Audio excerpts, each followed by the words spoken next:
지식재산가 세상 이야기를 전해드리는 방구석 유튜버 김기환 TV.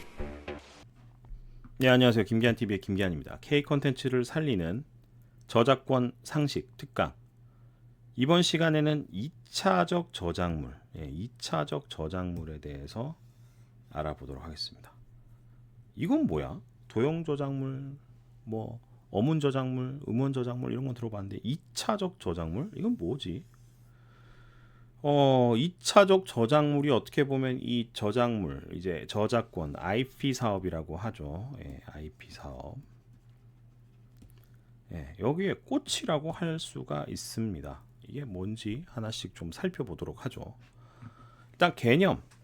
원작 저작물을 기초로 내면적 형식을 유지한 채 번역, 편곡, 변형, 각색, 영상입니다. 영상. 영상 제작, 그 밖의 방법으로 외면적 형식을 다르게 표현한 창작물. 예를 들면은 지금 이 보시는 유튜브 강의는 2차적 저작물에 사실 가깝습니다. 제가 이 PPT 자료를 만든 거를 바탕으로 영상을 만들었기 때문이죠. 그래서 원작 저작물은 이 PPT 강의 자료가 원작 저작물이 되는 거고, 이거를 기초적으로 해서 영상 제작물을 만든 거기 때문에 2차적 저작물이다 라고도 볼 수 있고요. 번역, 편곡, 변형, 각색. 상업적으로 어떻게 보면 더 이 2차적 저작물이라는 거는 원작을 좀 더 보다 상업적으로, 대중적으로 강화했다. 이렇게 이해를 하시면 좀 쉽게 감이 오실 것 같아요. 영상 시작. 그 밖의 방법으로 외면적, 결국 이제 저작권이라는 것은 외면적, 겉으로 드러나야 돼요. 외면적 형식을 다르게 표현한 창작물이고, 저작자는 자신의 저작물을 원 저작물로 하는 2차적 저작물을 작성하여 이용한 권리를 갖는다. 저작자는 자신의 저작물을 원 저작물로 하는 2차적 저작물을 작성하여 이용할 권리를 갖는다. 그러니까 제가 이제 이 PPT를 만들었잖아요.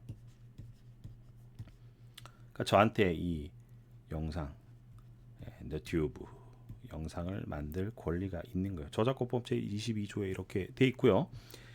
2차적 저작물들을 만들려면은 원 저작자에게 허락을 받아야 돼요. 그러니까 제가 만든 이 PPT 강의 자료로 다른 사람이 영상을 만들 수도 있습니다. 저한테 허락만 받으면. 그런 겁니다. 그런 거고요. 이게 되기 위한 성립 조건이 몇 가지가 있습니다. 일단 기본적으로 원 저작물을 기초로 한 것이어야 된다. 의거관계. 그러니까 원작이 있는 거에서 변형, 파생 뭐 이렇게 돼서 이제 2차적이 나와야 되는 거지. 원작은 여기 있는데 이거랑 유사한 뭐 짝퉁 혹은 뭐 유사품 가지고 뭔가를 만들어 놓고 2차적이다 하면 안 된다는 거예요. 그리고 두 번째는 원 저작물에는 없는 새로운 창작성을 부과하는 실질적 변형이 있어야 된다. 그러니까 지금 강의 자료 PPT에서는 텍스트만 우리가 보고 내용을 알 수 있는데, 제가 거기에 텍스트에 없는 부가적인 내용들을 추가적으로 설명을 해드리고 있죠. 이게 새로운 창작성이라고 보시면 이해가 쉬울 것 같고요. 제 얼굴도 나오고 음성도 나오고, 뭐 보기 싫다고 하시면 어쩔 수 없겠지만, 그래서 실질적 변형, 원작에서 뭔가 어쨌든 이게 모양이 변화가 필요하다. 이 변화가 필요한데 이 something new가 들어가야 된다라는 거고요. 마지막으로는 원 저작물과 실질적 유사성이 유지돼야 된다. 그러니까 여기서도 설명드렸지만은 짝퉁이 아닌 2차적 저작물이라고 주장하기 위해서는 원작하고의 이 이공관계, 상관관계, 이해관계가 명확해야 된다라는 거고, 생뚱맞은 뭔가가 툭 튀어나오면 안 된다는 거예요. 예를 들어보면 저 이제 공부를 하면서 저도 알게 된 건데, 저는 이게 사실 만화책이 원작인 줄 알았는데 알고 봤더니 캔디,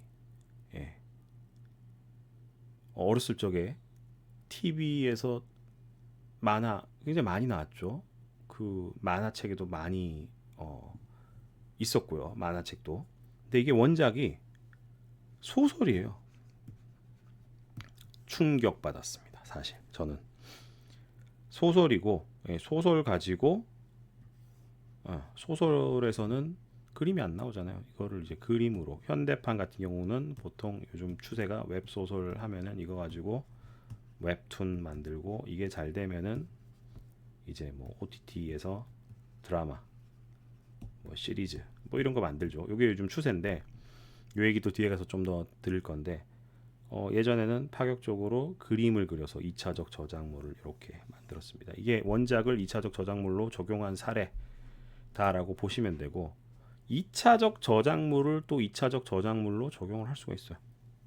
원작 2차적, 이거 가지고 또 2차적, 이 말은 또 2차적, 뭐가 계속 나올 수 있다는 거예요. 계속해서 계속 something new, something new, something new를 넣어서. 이게 만화책이잖아요. 근데 기술이 좀 더 발전하고 이 애니메이션 사업이 발전하면서 만화책이 이런 식으로 TV를 틀면 나오게 됩니다. 2차적 저작물, 만화에서 파생된 형태죠.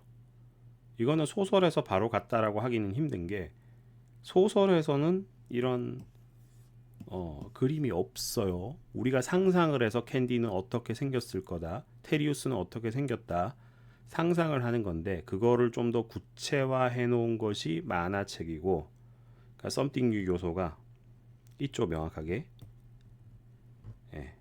캐릭터의 외모.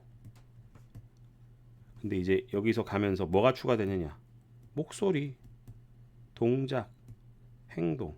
그러니까 캐릭터를 만화책을 보면서 캔디 목소리를 뭐 이렇게 상상하는 사람도 있을 거예요. 데리우스가 보고 싶구만, 뭐 이렇게 상상하는 사람도 있을 거고, 이거를 이제 굉장히 구체화 한 거죠. 이게 썸띵 뉴로 적용이 됐다. 그래서 2차적 저작물이 맞습니다. 2차적 저작물이 아닌 경우에 대해서 좀 언급을 드리면, 기존 악곡에서 리듬 혹은 반주 베이스만 약간 변형한 거, 약간이라는 게 이제 핵심이고요. 기존 서적에 단순히 새로운 페이지 매김을 한 것, 이런 거는 이제 something new 요소가 이 전체 컨텐츠의 영향, 전체 컨텐츠의 구체화를 하는 뭔가가 플러스 알파가 없기 때문에 이건 아닌 거고요. 특정한 내용을 설명하는 표를 수직 형태에서 수평 형태로 변형한 거, 이런 거 뭐 이제 이거는 그냥 편집을 한 거잖아요. 보기도 좋게. 이것도 마찬가지고, 이런 거는 안 된다. 기존 지도를 이용해 지도 안에 표시될 도시만 새로이 선별하여 제작한 거, 이것도 당연히 아니고, 3차원 형상의 물품, 뭐 인형 같은 거 재질의 플라스틱을 금속으로 변경, 이거는 뭐 컨텐츠 자체가 something new, 그러니까 저작물의 요소 자체가 변형이 없었기 때문에 2차적 저작물이 될 수 없다라는 얘기를 드리고요. 2차적 저작물의 저작권과 작성권에 대해서 좀 언급을 드리겠습니다. 그러니까 원작이 있고 2차적 저작물 있으면은 얘도 저작권이 있고 누군가에게 작성권이 있어요. 이 얘기를 좀 드리면, 원작자는 자신의 허락 없이 작성된 2차적 저작물에 대해 2차적 저작물 작성권 침해한 것이 되므로 그에 따른 책임이 다른다. 그러니까 일단은 기본적으로 원작자가 다 갖고 있다는 거예요. 또한 자신 허락 없이 작성된 2차적 저작물을 이용하지 못하도록 금지할 수 있고 손해배상을 청구할 수 있다. 이게 아무래도 이제 카피라이트,